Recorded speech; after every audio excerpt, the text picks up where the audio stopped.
Hi, I'm Sunday. I saw that YouTube has a new AI suggestions thing, and some of them are really funny, so I wanted to make a silly video where I try to follow their suggestions a bit. My drawings will be relatively low effort for most of this one, but I hope you all don't mind. The first one is Speculative Evolution Aquatic Predators. I thought this one was silly off the bat because those are already a thing, but I wanted to investigate further to find out just how silly. The first section of the outline wants me to talk about existing predators and some other stuff, but let's skip that part. What really got me was the second point in the second section, unveiling the unthinkable.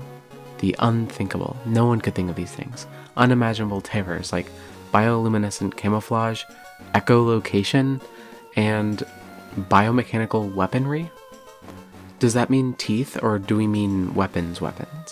When I was reading this with my girlfriend, my first thought was an orca with machine guns, but she thought of teeth. Either way, it's pretty silly, but I guess I might be somewhere in between. To be fair, I have had what is basically biomechanical guns in my own Spec Evo, so I guess I can't poke too much fun. It also wants me to show stunning visuals and animations. Not sure what I was supposed to be showing the whole time, but come on, this channel is literally all my art, and God knows I'm not good enough to draw something stunning. I made this little animation of an orca whale flopping around, but it's far from stunning. The third outline section is also funny because it's like, what if there were ambush predators in the water? What if there were intelligent cooperative hunters? Advanced mimicry for the purpose of hunting is always pretty cool, I guess, but I'm pretty sure there's some example of it in the water, even if it's not absolutely gigantic. What I mostly got from this is that someone needs to tell this AI about orca whales. They're so cool. They're super intelligent enough that I'd call them sapient. They have cultures, trends, and can communicate with each other. For example, they're starting to put great white sharks in danger of extinction because they found out it was fun to kill them just for their livers, and leave the rest of the shark to rot. Because they're killing so many sharks though, their rough skin is damaging their teeth.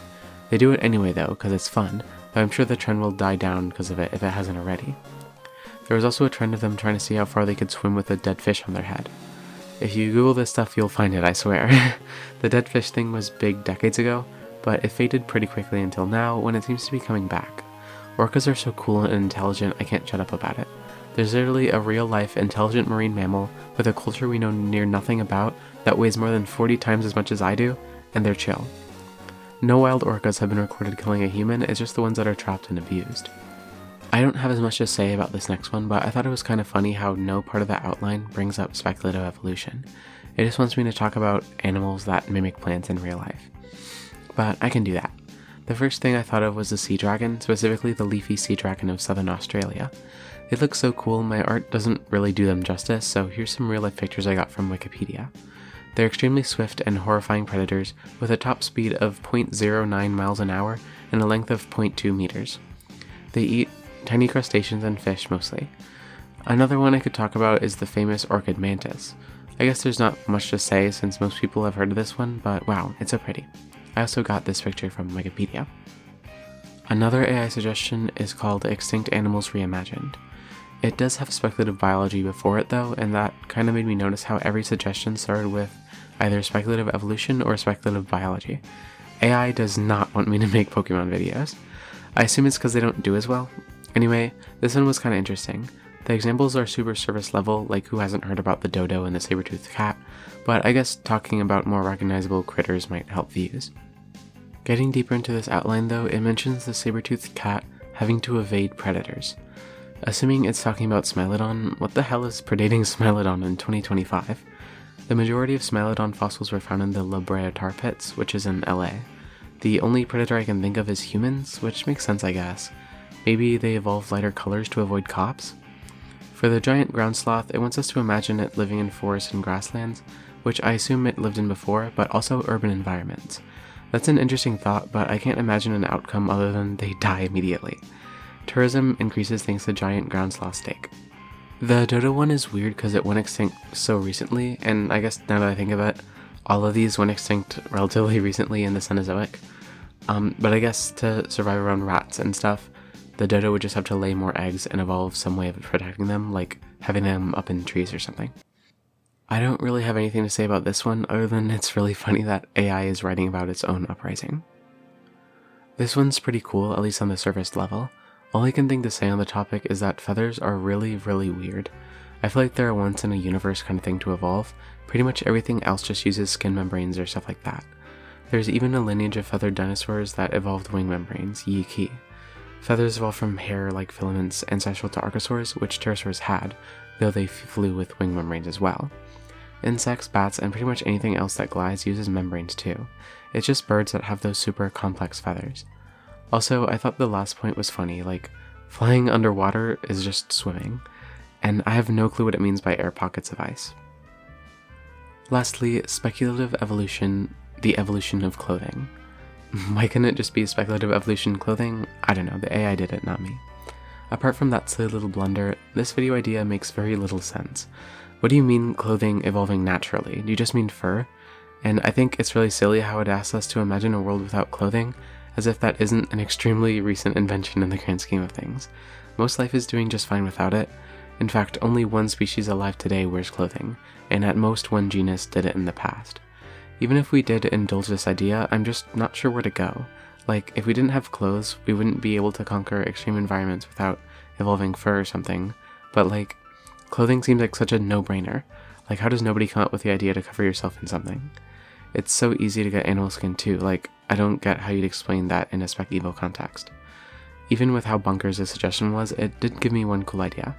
How different would clothing have to be for something that isn't human? For example, marine or sky clothing. It mentions avian clothing, but I struggle to see why a bird would need clothing, since the feathers are probably warm enough.